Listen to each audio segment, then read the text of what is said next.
Immediately following Sunday's Cup Series race from Kansas, turn to Speed for comprehensive post-race coverage on NASCAR Victory Lane. JR, Kenny Wallace, and Larry Mack celebrate with the winner. Then they're going to break down the biggest moments from round 6 of the chase. NASCAR Victory Lane immediately following the race right here on Speed. So the service has been done to the race cars back out on the racetrack. And Ray, what have they been talking about on pit road about these tires? Well, we've got them off now, Rick, so everybody wanted to take a look. Right here I can show you. This is the right rear for Chris Buescher. See, just a little bit of graining. No big deal. Rears are fine. Left sides are great, but let me show you the right front.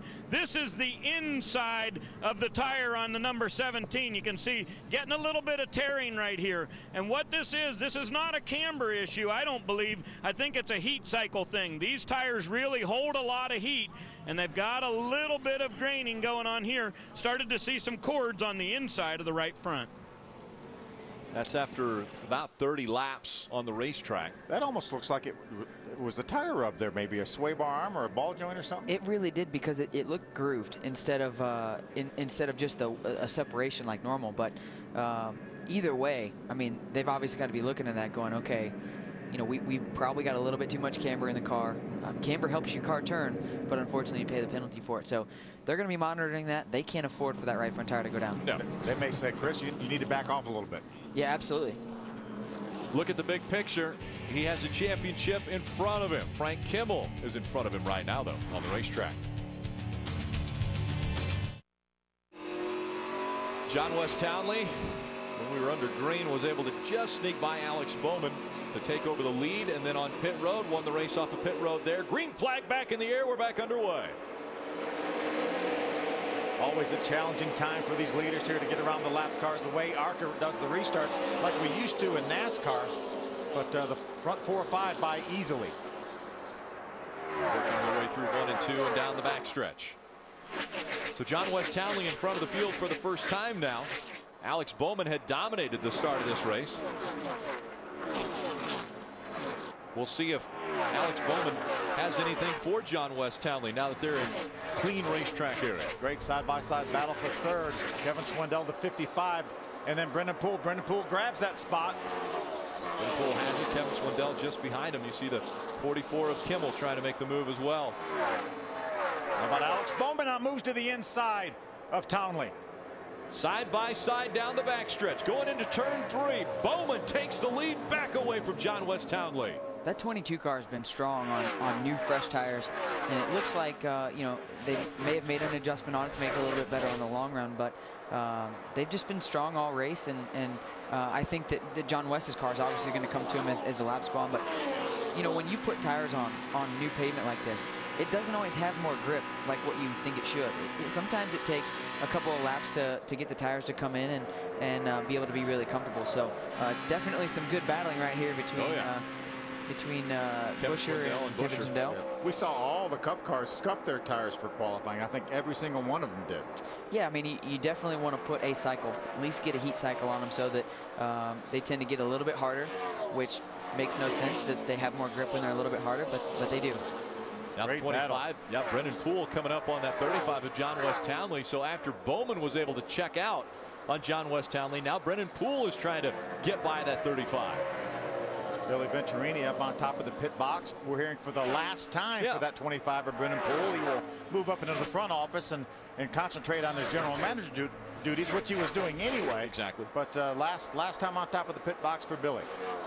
Now, did you think Big Bill made that call? Big Bill Venturini saying it's time for you to move over to the general manager role? I don't know. I mean, Billy's got a pretty good head on his shoulders, so he may realize, you know, we always see multiple entries by the Venturinis. Right now, they're running second, third, and back in sixth with Kevin Swindell, as well as Nelson Canache. So they always have multiple entries, and it's very, very tough to manage that many teams.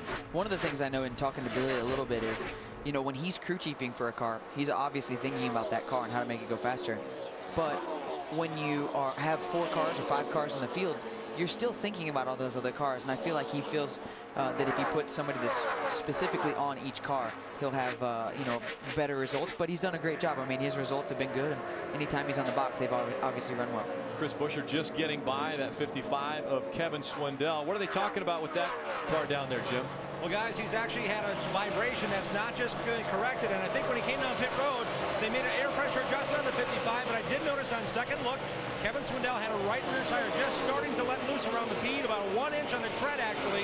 And I'm talking to Hoosier folks a while back in Michigan, that's expected when the temperature exceeds what the tire can manage. Those little chunks will come out. Same thing for the 22 of Alex Bowman. And guys, he was actually tight after getting, in the early laps he was free. Alex Bowman was tightening up before that caution. Could that be a reason why with the chunking he had, about every 3 inches he had a chunk missing, about 1 inch in on the right rear? That's what a lot of the crew chiefs were telling me down in the garage area, that if your car has a tendency to be a little bit on the free side, then you would see an issue maybe with the right rear tire. Conversely, if you were a little bit on the tight side, then you'd see an issue with the right front tire. In our practice day in the Nationwide Series, we were a little bit on the free side, and we saw some wear to the right rear tire. No damage, but definitely a lot of wear. As we hear you talking, we see the Allgaier car on the racetrack now. It's good to see the familiar blue colors, that's for sure. Doing a great job too. Ricky right now is running up in the top 10th spot here. First start here on a Speedway. It's the second start this year. Catch your breath moment just moments ago. Ooh. You didn't want to see that, did you? No, unfortunately. But the good news is there was no real damage, and everybody went on, so that's good. But no, Ricky's done a great job. He's had to sit out for the last couple years. Had a neck injury that the doctors basically told him, you cannot get in a race car. It will kill you. And he was a very, very accomplished open wheel racer, midgets and sprint cars and Silver Crown cars, and got the opportunity to come here and is doing a great job. He ran earlier this year for Andy Hillenberg at Berlin, did a good job, and now first start on a super speedway, and I think he's enjoying it. That's for sure. Alex Bowman working to the inside of the 95 of Michael Levine. Again, another one of the slower lap cars working around, and you saw how quickly he was able to get by that car. Yeah, Michael actually had an incident in practice. That's a backup car for him.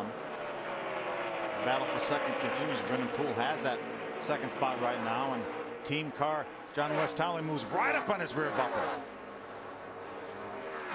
As a car owner, you do not want to see that. I can promise you. Running this close together, taking the air off the spoiler in the front car. And these guys realize that they're teammates, but also, John West Townley this is his only start this season. He's here to win that race. Absolutely. It doesn't matter who his teammates are. Absolutely. And one of the things too, when you have a program like what Billy's done, you don't necessarily have guys that race with each other every week.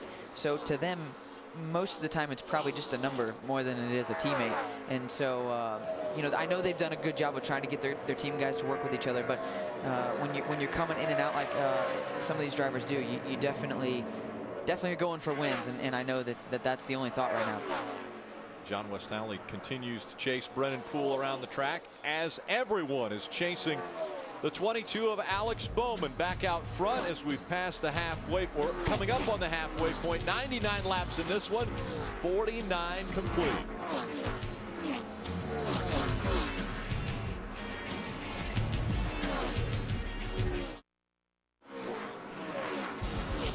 Coverage of the ARCA Racing Series on Speed is brought to you by Ansel. For over 100 years, the world leader in hand protection. 2.1 second lead for Alex Bowman over Brennan Poole, running in the second spot right now as we pass the halfway point.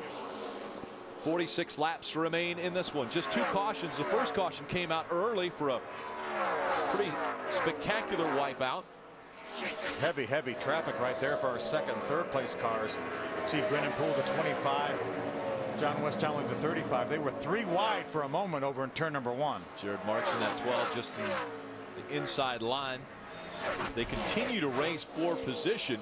Townley and Swindell just behind them. Poole and Townley running for that second spot. Poole has it. Townley trying to take it back away.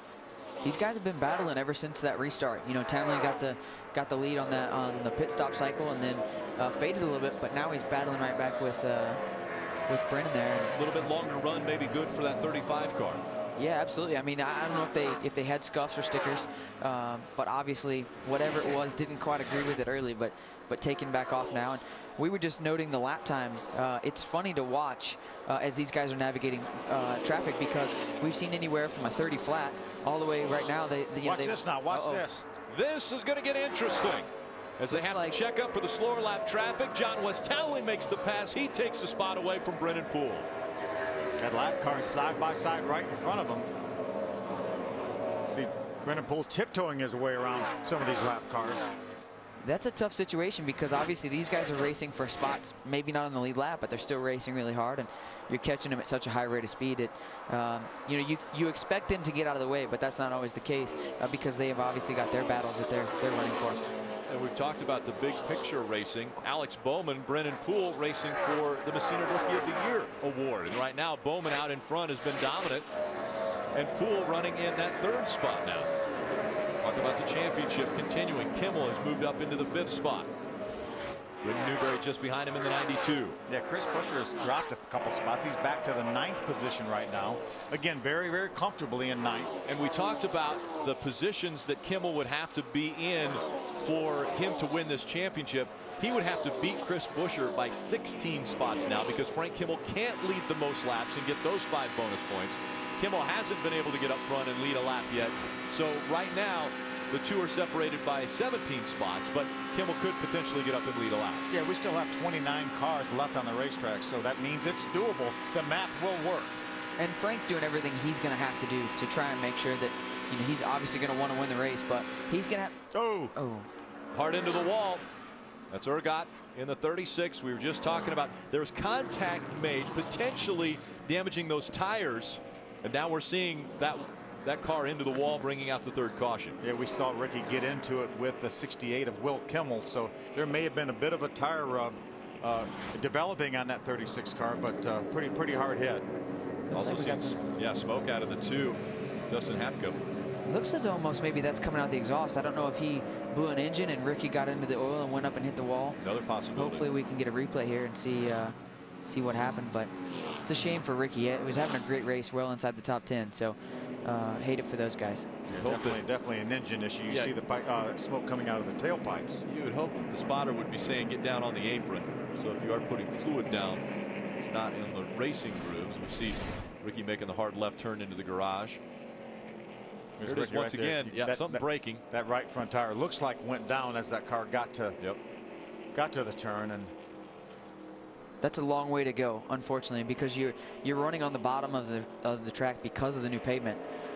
You know, sometimes here at Kansas, you used to be able to get up right against that wall and run the top, but because of the pavement change, everybody's on the bottom. So when you blow right front, you got a long distance to go to get that outside wall. So not the way that they wanted their day to end, for sure. As a driver, you think the thing turns dead right, because you know, you try to go down in a corner, try to turn left, you turn the wheel all you want to the left, and it's going well to the right.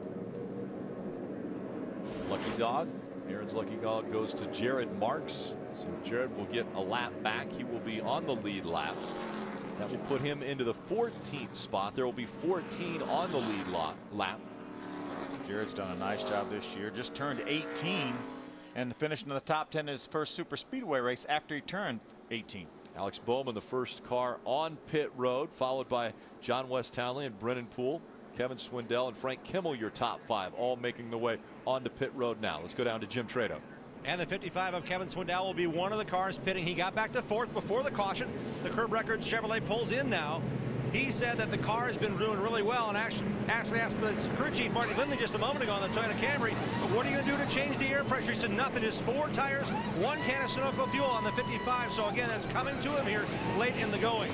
Now the race leader, Alex Bowman, said he's a little bit tight in turns 1 and 2 in the 22 machine, but he also just said under caution, I think my right front is going down. Sort of opportunistic time for the 22 of Bowman to come to pit road for Ford Fresh Hoosiers. Right? Star Colt Ford is on the hood of the 25 for Brennan Poole. They put 4 tires on, put some Sunoco fuel in it. For John West Townley, he said his car is very good, just a little bit tight on entry. So they made an air pressure on the right sides for him. He is down and away. Also, Chris Buescher said his car is very, very good, just riding around right now. Looks like Buescher is going to lose a few spots, though, as they got fuel and tires. Good pit work by that 25 bunch, Billy Venturini's bunch. Great job. Should he really step down? I think he might want to stay on the pit box. They did a great job. We'll be back for the restart here at Kansas.